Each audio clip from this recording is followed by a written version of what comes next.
L'enquête que l'on a menée effectivement fin janvier, début février, lorsqu'on a interrogé les Français, montre, je dirais, deux enseignements importants. On a un retour du politique. Donc les Français sont demandeurs et accordent toute leur confiance dans le politique pour gérer une crise comme celle des attentats.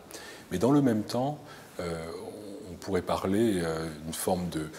On a évoqué le terme de déréliction, une profonde solitude morale des Français vis-à-vis de leur capacité à se projeter dans l'avenir, capacité à vivre ensemble, et aussi, d'une certaine manière, à juger le fonctionnement de la démocratie et la qualité, l'espoir que suscitent chez eux leurs représentants politiques. Les personnes les plus confiantes sont des personnes qui ont confiance dans les petites et moyennes entreprises, qui ont confiance dans l'Union européenne, qui ont confiance également dans les institutions, mais pas sur le terrain des valeurs. Et à l'opposé, il y a un groupe de Français qui vient se rencontrer, qu'on pourrait appeler des personnes hors champ, hors jeu, qui sont en marge du jeu politique, qui ne se reconnaissent absolument pas sur le terrain culturel, pas sur le terrain économique, qui participent très très peu au fond à l'ensemble à la fois des élections. Ce sont des personnes qui sont plutôt abstentionnistes, mais qui sont totalement défiantes. Ils sont hyper défiantes.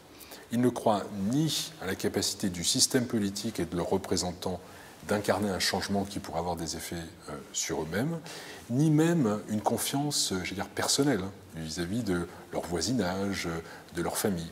Donc c'est un groupe qui grossit par rapport au passé, qui prend de l'importance et qui se met hors jeu.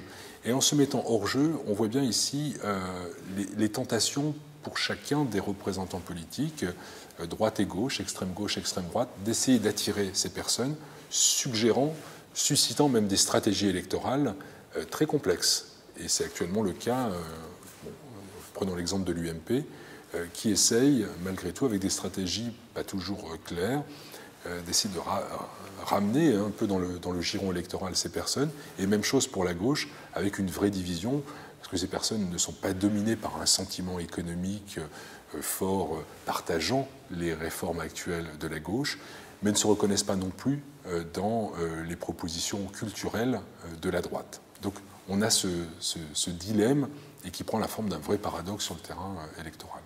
Bon, sur le terrain des valeurs, on a souhaité poser un certain nombre de questions au regard du modèle social et le modèle des valeurs des Français. Et on a observé des choses qui peuvent paraître inquiétantes. Je parlais à la fois d'une France composée d'ethnocentristes, donc des individus pour lesquels on a un vrai repli sur soi qui les caractérise, des personnes qui sont plutôt fermées, qui considèrent que le socle, le sentiment de fierté nationale est dominant, l'immigration est une mauvaise chose, la laïcité est jugée négativement, et à ces valeurs s'ajoute également sur le terrain des religions un profond rejet des Français musulmans.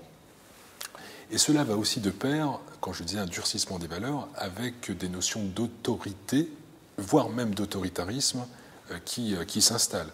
Et sur le terrain de l'école, c'est vrai que majoritairement, ces Français ethnocentristes considèrent que l'école doit développer le goût de l'effort et de la discipline, et non pas l'esprit critique, éveillé. Cette idée d'une France des Lumières n'est pas partagée par les ethnocentristes. On la retrouve à l'autre extrême du spectre politique, sur, je dirais, des libéraux plus culturels sur le terrain des valeurs qui se retrouvent totalement dans une école des Lumières, l'idée d'intégration, l'idée d'ouverture vers l'extérieur. Et donc on a quand même une France qui se polarise entre ces deux groupes ethnocentristes et libéraux culturels.